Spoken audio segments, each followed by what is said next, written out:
Assalamualaikum warahmatullahi wabarakatuh. Alhamdulillah kita bisa berjumpa kembali di channel Menelusuri Jejak Sejarah. Semoga para pencinta channel ini semuanya dirahmati dan dimudahkan rezekinya oleh Allah Subhanahu wa Ta'ala. Amin ya Rabbal Alamin.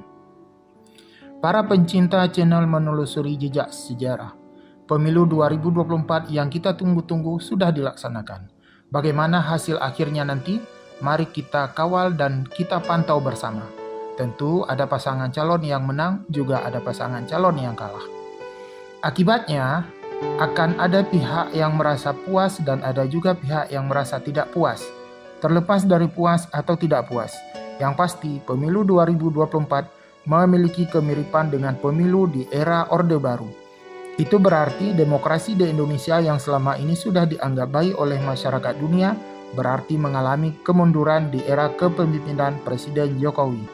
Di manakah letak pemilu 2024 buruknya seperti pemilu masa Orde Baru?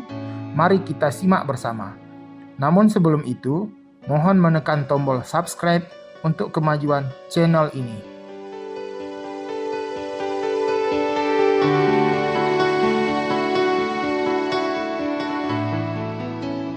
Di masa Orde Baru, tidak ada sistem pemilihan presiden dan wakil presiden secara langsung. Capres dan cawapres dipilih oleh anggota MPR yang diwarnai oleh praktek kolusi dan nepotisme yang cukup kental. Demikian juga pemilihan wakil rakyat yang akan duduk di DPR atau MPR. Yang dekat hubungan dengan pejabat atau keluarga presiden, maka dia bisa melangkah dengan mulus menjadi wakil rakyat. Untuk menguatkan posisi Soeharto, maka lawan politik Soeharto termasuk partai politik saat itu seperti P3 dan PDI diperlemah dengan berbagai cara, termasuk melakukan kolusi untuk membuat peraturan pemilu yang menguntungkan politik Soeharto, Golkar, dan ABRI. Akibat praktek kolusi dan nepotisme yang terjadi secara beragam, sistematis, berstruktur, dan masif di masa Orde Baru, maka Soeharto bisa berkuasa selama 32 tahun. Sedangkan Golkar menjadi partai raksasa sekaligus menjadi alat mempertahankan kekuasaan Soeharto selama Orde Baru. Demikian juga dengan ABRI yang digunakan sebagai alat mempertahankan kekuasaan Soeharto.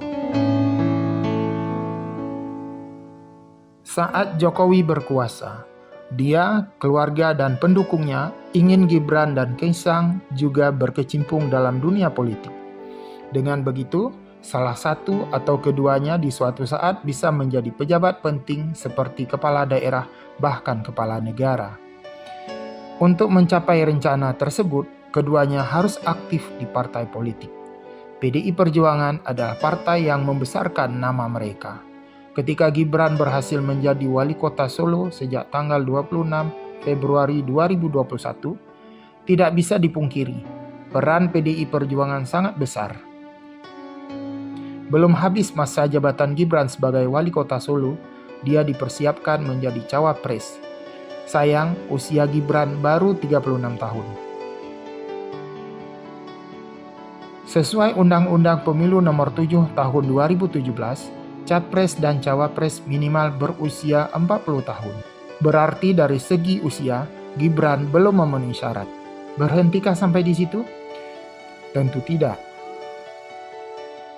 Untuk memuluskan keinginan tersebut, kolusi yang berbau nepotisme pun dijalankan dengan melibatkan ketua Mahkamah Konstitusi, yaitu Anwar Usman, yang tak lain adalah pamannya Gibran, dan beberapa hakim MK lainnya.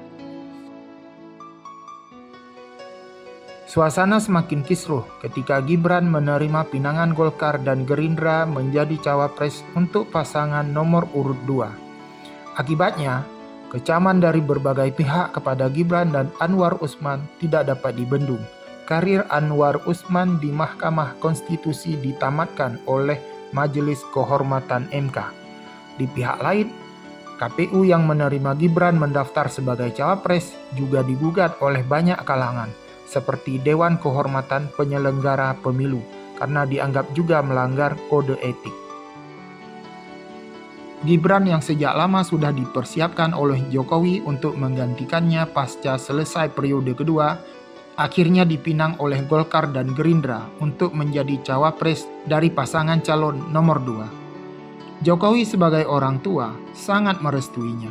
Hal ini disampaikan oleh Jokowi setelah dia membuka apel Hari Santri Nasional pada tanggal 22 Oktober 2023 di Surabaya.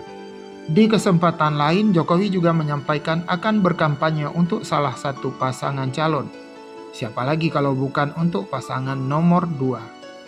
Kecaman pun terhadap sikap Jokowi muncul dari berbagai kalangan. Ini terjadi karena Presiden Jokowi diduga kuat oleh banyak pihak menggunakan kekuasaan dengan menggunakan aparat TNI, kepolisian, kepala daerah hingga kepala desa atau pihak lain untuk memenangkan Prabowo Gibran dalam Pilpres. Kondisi ini dikeluhkan oleh banyak pihak termasuk Megawati dan Mahfud MD di beberapa kesempatan yang diliput oleh wartawan. Tuduhan ketidaknetralan aparat dalam pemilu 2024 membuat beberapa pihak pendukung Prabowo Gibran membantah keras terhadap apa yang dituduhkan.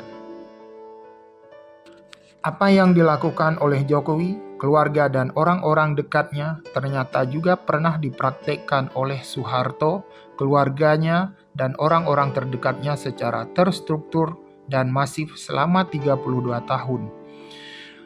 Untuk mempertahankan kekuasaannya, Soeharto bukan hanya dengan mempraktekkan kolusi dan nepotisme, tapi juga Soeharto mempersiapkan calon penggantinya yang nanti akan menjabat sebagai wapres.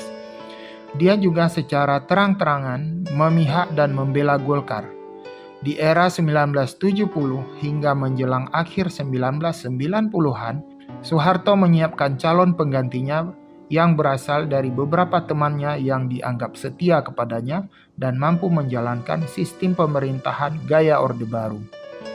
Tidak hanya sampai di situ, sejak awal tahun 1990-an, Soeharto juga menyiapkan anaknya bernama Siti Hardianti Rukmana atau lebih dikenal sebagai Mbak Tutut untuk menggantikan Soeharto di masa yang akan datang.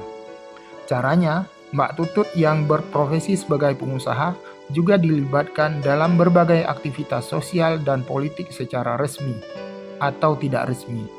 Setelah dirasakan pengalamannya cukup, Soeharto mengangkat Mbak Tutut sebagai Menteri Sosial.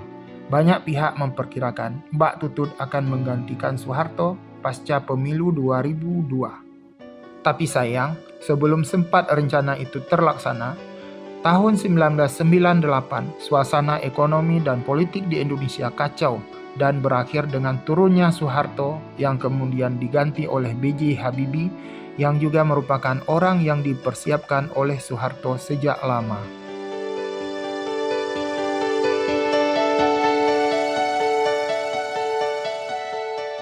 Di beberapa kesempatan, Profesor Mahfud MD saat masih menjabat Menko Polhukam mengakui kepada wartawan banyak menerima laporan terkait tindak kecurangan yang dilakukan menjelang pemilu 2024. Kecurangan yang terjadi seperti politik uang, pencoblosan kertas suara untuk paslon tertentu, intimidasi pihak-pihak tertentu kepada pihak lain, dan pembagian bansos saat kampanye.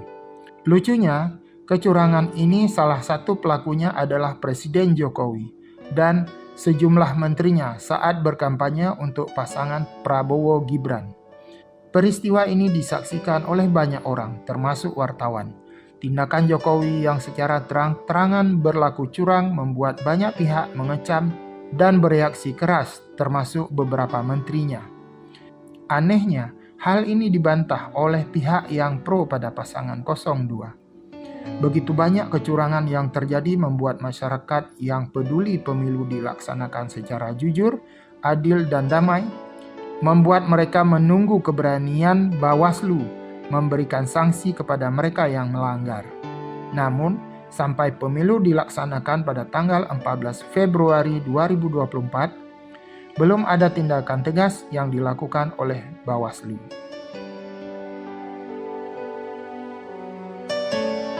Berbagai kecurangan yang dilakukan dalam pemilu 2024 sebenarnya juga dilakukan di setiap pemilu masa Orde Baru. Kuatnya pengaruh Soeharto, Golkar, dan ABRI saat itu membuat banyak pihak yang anti Orde Baru tidak bisa berbuat banyak. Terlalu vokal memprotes kecurangan pemilu Orde Baru, bisa saja nyawa melayang. Walau suasana saat itu demikian, perlawanan terhadap Orde Baru tidaklah berhenti. Mereka yang anti Orde Baru, terutama mahasiswa, memilih golput di setiap pemilu masa itu. Caranya, saat hari pelaksanaan pemilu, mereka datang ke TPS dan di dalam bilik suara mereka memilih partai lebih dari satu. Dengan begitu, kertas suara akan rusak dan tidak bisa dimanfaatkan oleh panitia yang ada di TPS untuk mencoblos nomor 2, yaitu Golkar. Demikianlah pelaksanaan pemilu tahun 2024 yang begitu banyak dihiasi oleh hal-hal yang tidak terpuji yang dilakukan oleh pihak-pihak tertentu yang ingin menang. Semoga pemilu 2024 dimenangkan oleh pasangan calon terbaik dan mampu membawa negara ini ke arah yang lebih baik dan bermartabat, baik di mata masyarakat Indonesia ataupun di mata masyarakat dunia. Sebelum kami akhiri, mohon mensubscribe video ini, memberikan komentar yang positif, dan share bila dirasa video ini bermanfaat. Terima kasih dan Assalamualaikum warahmatullahi wabarakatuh.